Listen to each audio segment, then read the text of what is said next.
Bien, alors une vidéo pour vous expliquer le cours sur l'intervalle de confiance et l'intervalle de fluctuation. Les deux formules se ressemblent, on va voir ça, et les deux, j'ai démarré par un exemple. Donc le premier, on vous dit avant les élections, un institut de sondage interroge 307 personnes. 166 personnes déclarent vouloir voter pour le candidat Je suis le meilleur. Quelle est la fréquence des personnes déclarant vouloir voter pour ce candidat? Donc là, on vous demande de calculer un pourcentage. Il n'y a absolument aucune difficulté. C'est 166 sur 307. La calculatrice dit que c'est environ 0,541, c'est-à-dire 54,1% des personnes interrogées déclarent vouloir voter pour ce candidat Je suis le meilleur. Voyons ce résultat. Donc, le candidat Je suis le meilleur décide de se faire livrer 3 caisses de champagne pour fêter sa réélection prochaine. Est-ce bien raisonnable? Alors, pour répondre à cette question-là, l'observateur moyen va dire, bah oui, 54,1% dans son sondage, il est tranquille, ça va le faire, il peut effectivement boire son champagne. À une exception près, c'est que ce n'est qu'un sondage fait sur 307 personnes. Et on sait bien que 307 personnes, si c'est une élection présidentielle, par rapport ramené à la population de la France entière, ça ne représente pas grand monde. Et même sur la population d'une ville de 10 000 personnes, ça fait pas beaucoup de monde. Alors, qu'est-ce que le fait d'avoir 54,1% sur un échantillon de 307 personnes nous donne des indications, mais il ne nous dit pas que le candidat va obtenir 54,1% des voix, enfin du total des voix. Donc, la formule qui permet de donner une approximation de ce qu'il va obtenir, c'est la suivante. Donc, on a une propriété qui dit que si on a un échantillon, donc là, on a un échantillon de population.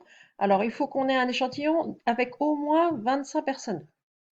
Évidemment, si vous faites l'échantillon sur vous tout seul, vous allez avoir un pourcentage à 100% ou à 0%, on ne va pas pouvoir en dire grand-chose.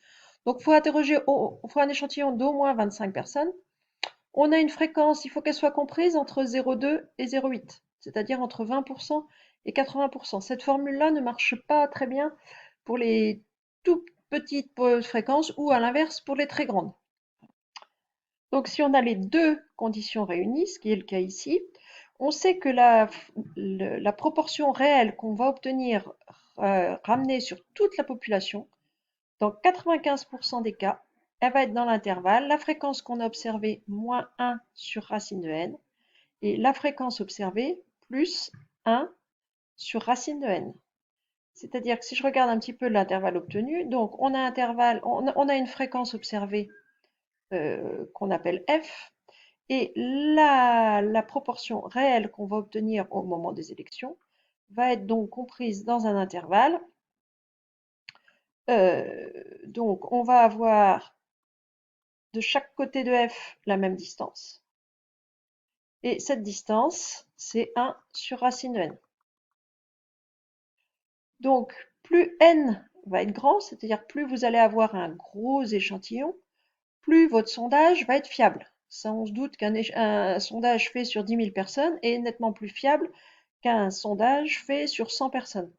C'est logique. Quand je regarde ma formule, plus vous allez diviser 1 par quelque chose de grand, et plus le résultat que vous allez obtenir en faisant 1 sur racine de n, ici va être petit. C'est-à-dire que plus notre intervalle va être resserré autour de la fréquence que j'ai observée.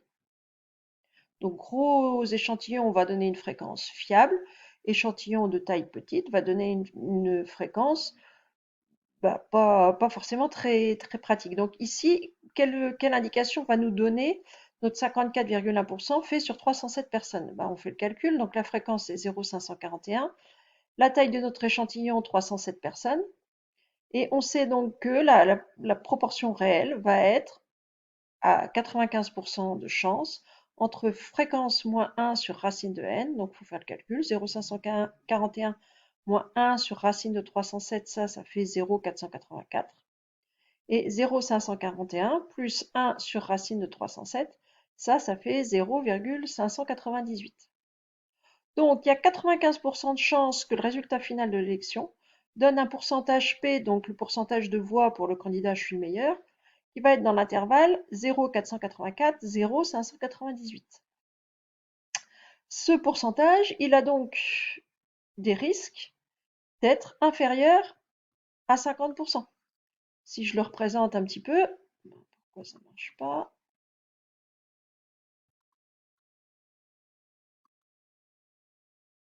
Mon pourcentage. Donc, si mon 0,5, je le mets ici, mon 50%, ben, l'intervalle de confiance qu'on a, nous, ça démarre à 0,484, donc avant 50%, et ça va jusqu'à 0,598.